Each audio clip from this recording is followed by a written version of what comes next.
Dettifoss waterfall was featured in the opening scene of the movie Prometheus, in which an alien comes to Earth when it was newly formed in a spaceship. And in this story, the alien seeds the planet with its DNA, creating life as we know it. If this idea sounds like something from a science fiction novel, that's because that's where this idea first came from. But there's a purported scientific theory that draws from this idea called direct panspermia, which was first proposed by Francis Crick, one of two discoverers of the DNA helix, who sounds like a pretty smart guy. Direct panspermia is the idea that some other intelligent civilization from outer space, facing extinction on their own planet from a dying sun, sought to seed other planets with their DNA so that life might survive. One of the evidences for this, it is claimed, is the consistent nature of DNA in every human being, pointing towards all of humanity having a common ancestry.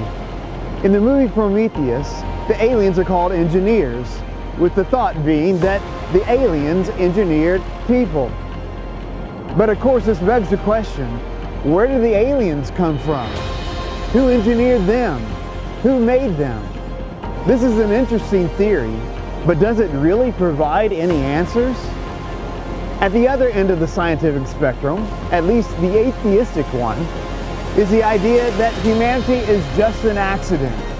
By some random chance, lightning perhaps struck a primordial soup of amino acids and, without any guidance from God or any divine being, perfectly formed humans emerged over time. Sounds like another interesting theory, but how likely is it? Iceland is beautiful and primordial, but it is harsh, filled with glaciers and volcanoes and geysers. How likely is it that life emerged here on its own? Something we've never been able to imitate in a lab despite all of our technology. Think about it. If you found, say, a smartphone lying on the beach or lying in the snow, would you say, wow, look at this phone, it must have come together by accident? Or would you say, it looks like someone made this, someone perhaps really smart? And how much more complex is a human body? I can remember when my first child was born, my second and my third, and looking down at their beautiful faces and their cute little hands and cute little toes and cute little yawns, and I said, oh look, what a beautiful accident. Of course not. I said, oh look, what an incredible gift from God. One thing at least is true from direct panspermia. We do indeed appear to be beautifully designed. And if we do appear designed, would it not be wise to at least consider that perhaps there's a designer, a creator God? Which takes more faith, to believe that humanity came together by accident, or that a supremely intelligent, powerful, loving, creative God made us? Someone calculated the odds that we are here by accident. First, there must be the necessary cosmic and planetary conditions for life to exist. That is, there must be an Earth with the right distance from the sun, with the right type of planet, with water, the necessary laws of physics, and so on. The odds of this happening are 1 out of 10 to the 390th power. And the odds that even the most simple single-cell organism that we know could form on its own are estimated to be 1 out of 10 to the 722nd thousandth power. That's a pretty big number. In fact, to put it in perspective, there are only 10 to the 80th number of atoms in the universe. So the odds that life came from non-life are infinitely less than the entire number of atoms in the entire universe. I don't know about you, but that seems like pretty low odds.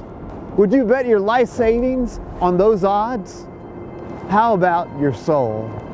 Even scientifically, the odds of something being less than 1 to the 10 to the 80th power is viewed to be functionally 0. If you multiply all these factors together, it is simply impossible that life could spring from non-life without any divine guidance, without any higher power, without God. We may like science fiction, but are we willing to bet our lives and our souls on a science fiction theory? Or should we perhaps examine the evidence around us, the incredible beauty of creation, the wonderfully designed animals and birds and people, and learn more about the God who designed and made us, and learn why we are here? I don't pretend to understand all the different theories and how exactly the universe and we ourselves were made, but it does seem that there is indeed a creator God who made us, designed us, and engineered us. And if that's the case, then surely He knows best how it is that we are made and designed to live. In the Bible, in the book of Psalms, the psalmist speaks of God's mighty power. Dettifoss waterfall is a mighty waterfall, the mightiest in Europe, but God is mightier still. The Psalms speak of God's continuous presence. God is everywhere, surrounding us, sustaining us. He is impossible to run away from. And the Psalms speak of God's incredible acts of creation, how He made the heavens and the earth and everything that is in it. The heavens, it is said, declare the glory of God, and so does every human being made in His image.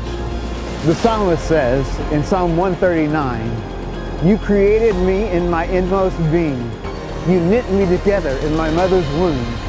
I will praise you, for I am fearfully and wonderfully made." Now, fear can mean reverence or awe, and one translation says, "I will praise you, Lord, because I am awesomely and wonderfully made."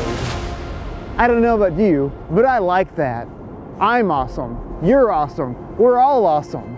Not because of anything that we've done, but we're awesome because God made us, each and every one of us, in His image, knitting together our souls and our personalities and our gifts, and planning out our lives even before we were born. You may not have had much positive encouragement growing up. The world may have beaten you down and told you that you're not good enough. But God loves you. He made you. He's rooting for you. He's written down your story in His book. When God looks upon you, He smiles, for we are each awesomely and wonderfully made.